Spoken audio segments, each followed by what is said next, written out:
welcome to UC today. My name is Kieran Devlin and today's session is previewing the most compelling and AV and collaboration trends of InfoComm 2025 with AVIXA. I'm delighted to be joined by Sean Wargo, VP of Market Insights at AVIXA. Sean, thanks for joining us. Thanks for having me, Kieran. Great to be here. Before we dive into today's topic, can you please tell us a little bit about yourself, Sean, and your AVIXA journey? Sure. Sean Wargo, Vice President of Market Insights at AVIXA. Essentially, my role here is to curate research intelligence offerings about ProAV, the industry, to help us tell the story. So how big is the industry, how fast it's growing, where's their demand, what's the kind of current state of things. So I have a team here at AVIXA that produces a number of different reports every year, including one that's coming out now for our 2025 forecast. But that's what we do, is essentially we are storytellers with data on behalf of the industry. Fantastic. Well, let's start with the big picture heading into InfoComm 2025. What would you summarize as the major trends defining AV and collaboration heading into this next week's event, or this week's if you're watching this video? Yeah, as we're seeing in our latest forecast for the industry, it's a bit of a challenging time. You had a lot of growth over the last several years for ProAV as we came out of a very difficult period with pandemic. So we saw lots of year-over-year growth as a result of that. That's kind of stabilizing or normalizing, you might call it a little bit, as we go through this current situation. You add to that, of course, headwind challenges like tariffs and or some remaining supply chain challenges here or there, finding talent, those kinds of things for our market. So our outlook for 2025 is a little lower than we've seen in the past for growth rates. However, there's also a lot of strength. Where you may see a more challenging, say, revenue opportunity for some parts of the market, you see a lot of volume. And that is true certainly of collaboration technology. There's a lot of very affordable, scalable, intelligent collaboration technologies available on the market today that are really powering large proliferation of technology and solutions out there. Essentially, to put it simply, kitting of collaboration spaces across offices, learning environments, you name it, essentially. So that's kind of the driver. Is while we see these headwind challenges in terms of the amount people are spending, we see challenges in getting product affordably or easily because of tariff and trade challenges out there. We see a lot of demand. We see a lot of companies still looking to adapt to kind of the new normal around hybrid work, return to office, that sort of stuff. So certainly plenty of demand as we go into InfoComm this year, and are excited to see kind of the new technologies that are going to help bring that story to life. Absolutely. I think that's a really important demarcation, Sean, between the broader economic headwinds, as you outlined, that will be, as I'm sure, a subtext and even just a straightforward text for much of the show, as it is worrying for so many organizations. But there is the flip side, which we do have all these incredible innovations that are happening on in the product side, which we will naturally be the focus for most of today's conversation. And I guess kicking things off with the more specific outline, what would you say are some of the key innovations in meeting room technology, whether that's intelligent cameras, spatial audio, AI enhanced experiences, that we should be particularly watching for at this year's InfoComm? Yeah, you start really with platforms. All the things you just mentioned are clearly ingredients today that are kind of helping to further evolve, adapt conference rooms into the future.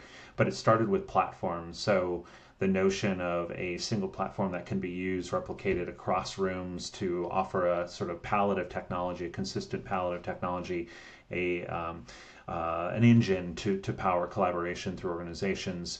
That's allowed for a lot of scale across enterprises and office spaces, but it also brings to market or creates an opportunity for intelligence in the system. So yes, that's AI in the form of smart speaker, smart camera, optimizing to the speaker, the presenter, picking up on cues in the room to know, oh, so-and-so's going to speak, we switch the camera angle to them. So all those things are now, we've seen it over the last shows, but are really coming to market in a big way, to where you have a lot of brands kind of getting a piece of that pie, from single, tabletop collaboration systems that are camera, microphone, speaker. That sort of technology is very prolific now, so we'd expect to see more of it. But I expect that technology is just going to get smarter, easier to use and to install. And so that's what we expect on the backs of platforms, on the back of software. We expect a lot more of that story to emerge at InfoComm, as we've seen over the last few years. So that's really what it's about. I think AI in its simplest form is really just optimization of a camera or speaker or microphone. We used to call those algorithms. Now we call it AI. It's sort of an iteration on the past theme. But absolutely, that will be a big part of the show as we drive this volume business, even if we see some price deflation at the same time. And I think you're rightly outlining just the rapid pace of change, and I think that's a particularly interesting trend in a sense, especially from the customer's perspective. Would you say customers are now asking for different things when it comes to these collaboration spaces, even to a year ago? Now, we've seen the broadcast AV explosion, for example. It's a good question. So yes, on the side of broadcast AV. So what's changed? You could say it's been a 3 to 4 year phenomenon, but really kind of crystallized in a meaningful way over the last couple of years. Is the use of collaboration technology also as a content capture mechanism for then redistribution. So to put it kind of more germane to business, if we're doing an all-staff event, like the CEOs doing a presentation, presenting the business strategy to the organization, there's a desire to make sure that's higher quality streaming effort, because you might have investors involved at the same time, or outside stakeholders. So there is an increasing desire on the part of enterprise to step up their game, increase the quality, make it more what we would traditionally think of as broadcast quality in that kind of capture, to then be able to distribute it out. So I think systems generally need to allow for more of that potential. And that could be, it could be that there's a certain space in an office that is kitted appropriately. It's got a little higher end camera, it's got better mics, it's got better lighting, maybe has green screen, or moving toward what we would think of as virtual production kind of backdrops and capabilities. All that's kind of evolved and has further, I guess you could say, stepped up or raised the bar on the requirements for collaboration technology. It's an interesting phenomenon too, because we isolate in our own research broadcast AV as a solution area. We kind of think of it as its own capability, but I think our integrator, installer, solution providers, and manufacturers are increasingly thinking of that as an extension off of some other capability. Collaboration, as an example, a learning system, a live event, a fixed installation performance type of solution area. So point of that is the lines are blurring. We're seeing a lot more cross requirements. A conference room also perhaps needing a digital signage and a broadcast capability. So you see that sort of complexity in solution, and cross-pollination, expansion on solutions happening in the market too. Great story for us as an industry, because the more that happens, the more there is need to not just think narrow-banded about a space serving one purpose, one use case. That challenges our market, our integrator, installer, solution providers to really step up their game, offer margin solution, something creative that really helps address the needs of the organization. So I think that's good raw material, a good opportunity for us as a market for growth, and even better, a profitable growth at the same time. No, absolutely. And then I guess my next question is almost tangential to that one, and it's similar in the sense of the types of technologies and categories that you think will surprise attendees with how rapidly they've evolved since last year's show. I won't be attending this year, but I was amazed at the development of ISE 2025 this year in February. and just how sophisticated AI in collaboration spaces had become, with real tangible applications that were delivering value. And I do wonder if is it are these types of practical applications, the AI enhancements, that you think will surprise people, or is there maybe a more surprising, in a sense, capability or technology that you're particularly excited about? I'd say that over the last several years, AI has definitely been a part of this. But in our forecasts, every year we highlight software as a key area, one of the fastest growing segments for ProAV. And I think that's another theme that we would expect, particularly when you have a contextual issue like a tariff that is going to hit hardware. You see perhaps a shift in the market to try to solve more with software, more with cloud services. And so I think those evolutions are one where every so often you look back and you see what's happening in the software space. Teams platform or collaboration platforms like Teams or Google or all the others are examples of this. But just seeing the further iterations and evolutions of the software stack, how it helps you better handle content, streaming of distribution of that content, creation of content via AI kinds of mechanisms. All of that, I think, is a key part of the story here. That we talk about kind of the transition from hardware to software. It's always somewhat true, but not fully true, in that we are a market of endpoints. We sell cameras, we sell microphones, we sell speakers, we sell displays. But behind the scenes, the software is continuing to evolve at a great rate, and becoming a bigger and bigger part of the story. So I would lump AI into the broader category of software and tools that are helping integrator installers, the market, deliver technology and solutions that address more people's use cases. So look for that. Look for ways in which we're seeing the software offering, the cloud offering, really evolve. That then powers things like a managed service offering for an integrator, to do remote monitoring, upgrade pathing, troubleshooting, addressing of issues. All those sorts of things are coming along, and would be visible at this show. Other than the logicals, screens get higher resolution, bigger, flashier. That's the normal, and so DV LED, as an example of that, continues to come along. But behind this, the kind of infrastructure stuff is, I think, where there's a lot to talk about as well.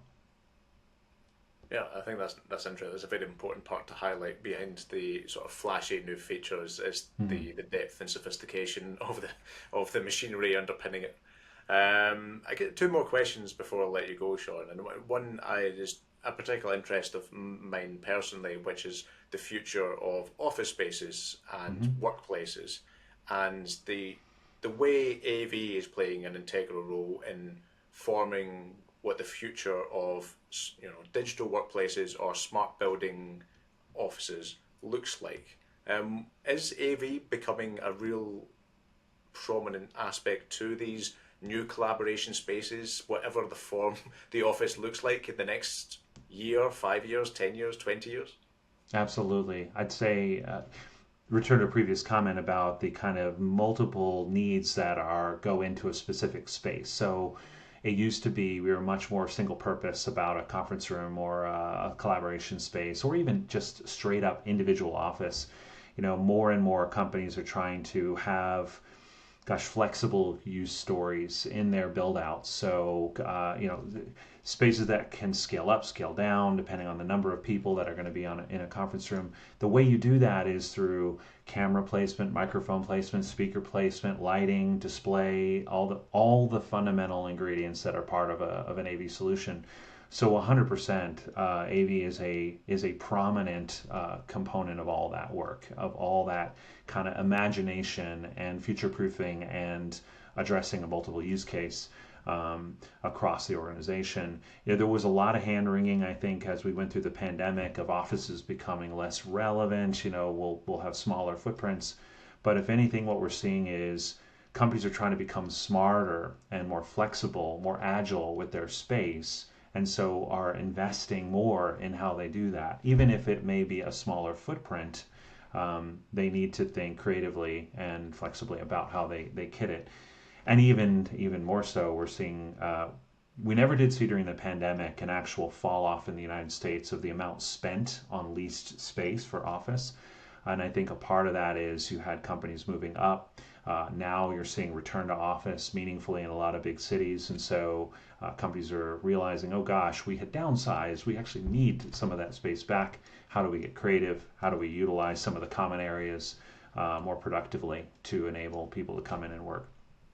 So, but I think, yeah, to underline your question, AV plays a key role in that. We learned that during the pandemic. It's continuing to be true. It's what's prompting and encouraging investment in technology, and it is what's driving growth for our market for sure.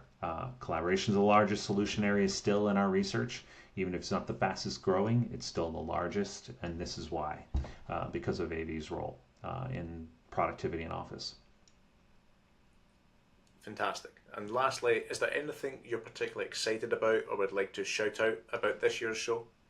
Sure, just a couple of selfish prompts or promotions. There's a lot of places where my team is sharing research. At the trade show, we've got an MI luncheon where we go through the state of the industry on Tuesday. I'll be covering a lot of these trends there. Register soon if you're going to, because it is limited seating. But then several other things on main stage or spotlight stages. We've also got a Wednesday early morning where we talk about the regulatory environment, address the big white elephant of tariffs and how that's impacting industry, but even more kind of long-standing is just shipment supply chain issues. So look on the schedule for InfoComm. We've got a lot of great places to speak about trends, including broadcast AV. Otherwise, it's just always great to be back at the show. Fantastic. Well, I think that's all we've got time for today, but it's been a thoroughly enjoyable session. So thank you, Sean, for being here. Thank you, Kieran. Always a pleasure. And if you enjoyed this video, please give it a like and share on social media, and we'll see you next time. I've been Kieran Devlin of UC Today. Thanks for watching.